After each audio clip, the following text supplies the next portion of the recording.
BC రిజర్వేషన్లపై stay ఇస్తూ high court orders వచ్చాయి.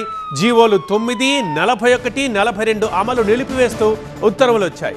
స్థానిక ఎన్నికల నోటిఫికేషన్పై స్టే ఇవ్వడం లేదంది హైకోర్టు. పాత విధానంలో స్థానిక ఎన్నికలకు అడ్డంకులేవి లేవని చెప్పింది హైకోర్టు.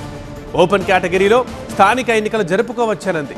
బీసీలకు 42% రిజర్వేషన్లనే నిలిపివేస్తున్నామని ఆర్డర్స్ ఇచ్చింది.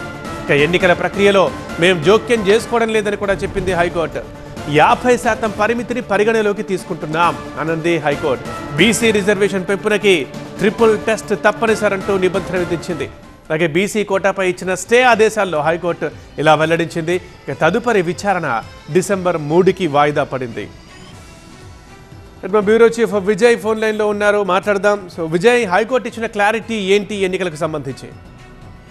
హైకోర్టు చాలా స్పష్టంగా దాదాపు 2 రోజుల తర్వాత నిన్న రాత్రి అర్ధరాత్రి దాటిన తర్వాత హైకోర్టు వెబ్సైట్ లో ఆర్డర్ కాపీని అప్లోడ్ చేశారు. దాంట్లో క్లియర్ గా మెన్షన్ చేశారు, తాము కేవలం జీవో నెంబర్ 9 తో పాటుగా 41, 42 ఏదైతే బీసీలకి రాష్ట్ర ప్రభుత్వం ఒక జీవో ద్వారా 42% రిజర్వేషన్ కల్పిస్తూ ఆదేశాలు ఇచ్చిందో దానిపైన మాత్రమే స్టే నిలుపుదల చేస్తూ కోర్టు ఆదేశాలు జారీ చేసింది. దాంతో పాటుగా క్లియర్ గా మెన్షన్ చేసింది, ఎలక్షన్ ప్రాసెస్ లో దాదాపు స్థానిక సంస్థల ఎన్నికలకు ఎస్సీసీ ఏదైతే షెడ్యూల్ ఇచ్చిందో దాంట్లో ఎలాంటి ఆ నోటిఫికేషన్ పైన తాము ఎలాంటి స్టే ఇవ్వదలుచుకోలేదు. అవసరమైతే ప్రభుత్వం ఎన్నికలకు వెళ్ళొచ్చు, అది ఓపెన్ కేటగిరీలో ఎలక్షన్స్ వెళ్ళడానికి కూడా తమకు ఎలాంటి అభ్యంతరం లేదనేది కోర్టు చెప్పింది. ఎలక్షన్ ప్రాసెస్ లో ఇక్కడ కూడా కోర్టు జోక్యం చేసుకోము అనే విషయాన్ని మెన్షన్ చేసింది. పాత విధానం ద్వారా ఎలక్షన్స్ కి వెళ్ళొచ్చని కూడా గవర్నమెంట్ కు సూచించింది. కానీ 42% రిజర్వేషన్ అయితే బీసీలకి కల్పిస్తూ ఇస్తూ జీవో ఏదైతే ఇచ్చారో దాన్ని మాత్రం డిసెంబర్ 3వ తేదీ వరకు కూడా ఆ జీవో పైన స్టే విధించింది.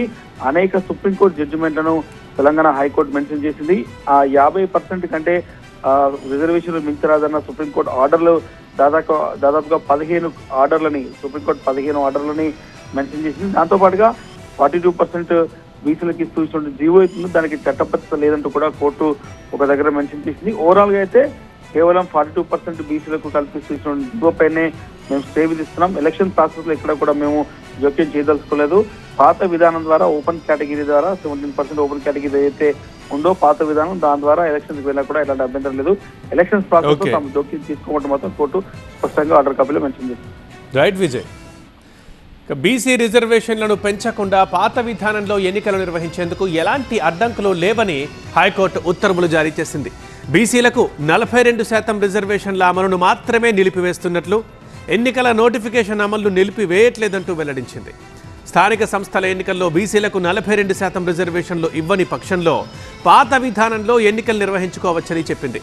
అంటే ఎన్నికల నోటిఫికేషన్ ప్రకారం పాత విధానంలో అంటే బీసీలకు 25%, ఎస్సీలకి 15%, ఎస్టీలకు 10% చొప్పున కేటాయిస్తూ ఎన్నికలు నిర్వహించవచ్చని స్పష్టం చేసింది.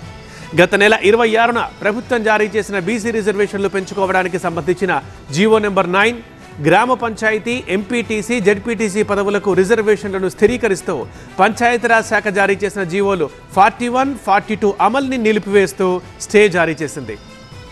ఇక రాహుల్ రమేష్ వాగ్ మహారాష్ట్ర మధ్య జరిగిన కేసులో సుప్రీంకోర్టు ట్రిపుల్ టెస్ట్ చేయాలని 2022లో తీర్పు వెలువరించిందని చెప్పింది. ఈ తీర్పు ప్రకారం స్థానిక సంస్థల్లో ఓబీసీల రిజర్వేషన్ల పరిమితిని పెంచాలంటే ముందుగా ట్రిపుల్ టెస్ట్ చేయాలని గుర్తు చేసింది. ఎన్నికల నోటిఫికేషన్ జారీ అయ్యాక కోర్టుల జోక్యానికి వీలు లేదన్న సుప్రీంకోర్టు తీర్పు నేపథ్యంలో ఎన్నికల నోటిఫికేషన్పై స్టే ఇవ్వడం లేదని చెప్పింది హైకోర్టు. ట్రిపుల్ టెస్ట్ పాటించకపోతే, స్థానిక సంస్థల ఎన్నికల్ని వాయిదా వేసే పరిస్థితులు లేకపోతే పెంచిన 17% రిజర్వేషన్లను జనరల్ కేటగిరీగా పరిగణించి ఎన్నికలు నిర్వహించాలని చెప్పింది.